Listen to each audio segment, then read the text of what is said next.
तो दोस्तों स्वागत है आप सभी का हमारे यूट्यूब चैनल क्रिकेट लवर में।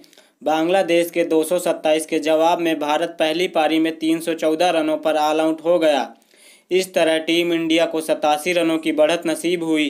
मुकाबले के दूसरे दिन जब भारत ने खेलना आरंभ किया तो सलामी बल्लेबाजों से बड़ी साझेदारी की उम्मीद थी। 14वें ओवर की पहली गेंद पर तैजुल इस्लाम के खिलाफ राहुल आगे बढ़कर खेलने आए। उन्होंने बड़ा शॉट खेलने की बजाय गेंद को ब्लॉक करने का निश्चय किया।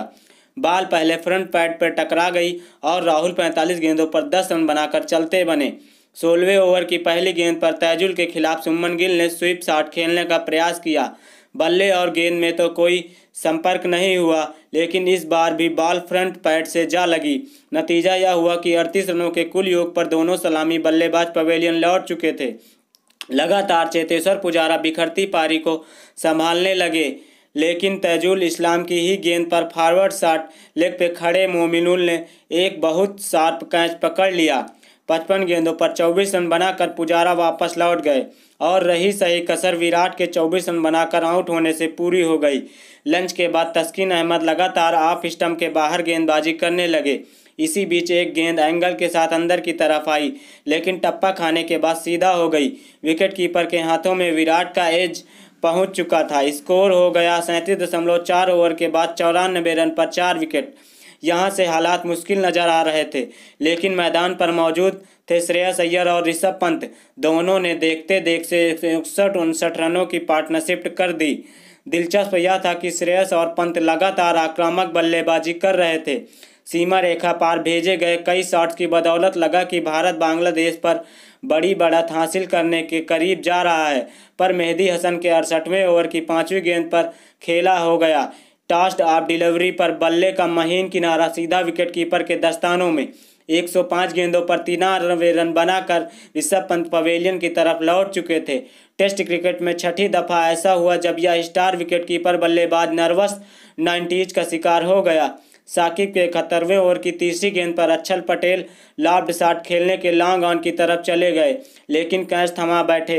जब वह 11 गेंदों पर 4 रन बनाकर वापस लौट रहे थे तो यह सवाल हर किसी के दिमाग में चल रहा था कि आखिर उनकी बजाय कुलदीप यादव को निकालकर जयदेव उनादकट को टीम इंडिया में क्यों शामिल किया गया।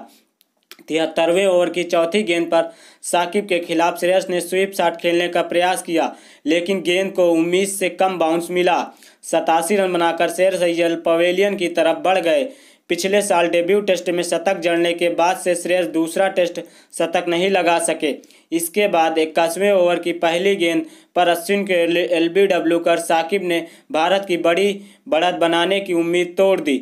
यह 286 के स्कोर पर भारत को लगने वाला 8वां झटका था। उसके बाद 84वें ओवर की तीसरी गेंद तैजुल इस्लाम ने उमेश यादव को स्लिप में कैच आउट करा दिया।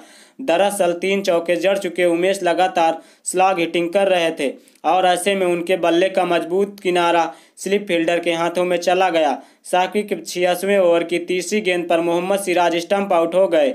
इसी के साथ भारतीय पारी 314 रनों पर सिमट गई। बांग्लादेश के तरफ से फैजुल इस्लाम ने 74 रन देकर 4 विकेट और साकिब अल हसन ने 79 रन देकर 4 सफलता हासिल की। मुकाबले का सबसे दिलचस्प नज़ारा वह रहा जब एक फैन बीच मैदान में घुसकर साकिब के कदमों में झुक गया। यकीनन है कि गेंदबाज फिर एक दफा कमाल दिखाएंगे, बांग्लादेश को दूसरी पारी में कम स्कोर पर निपटाएंगे। तो वीडियो आप लोगों को कैसी लगी हमें कमेंट करके ज़रूर बताएं और हमारे चैनल को सब्सक्राइब करके बेल आइकन को प्रेस कर लें, क्योंकि इस चैनल पर मैं क्रिकेट से रिलेटेड ऐसी वीडियोस लाता रहता हूं। मिलते हैं फिर नेक्स्ट वीडियो में, तब तक के लिए धन्यवाद।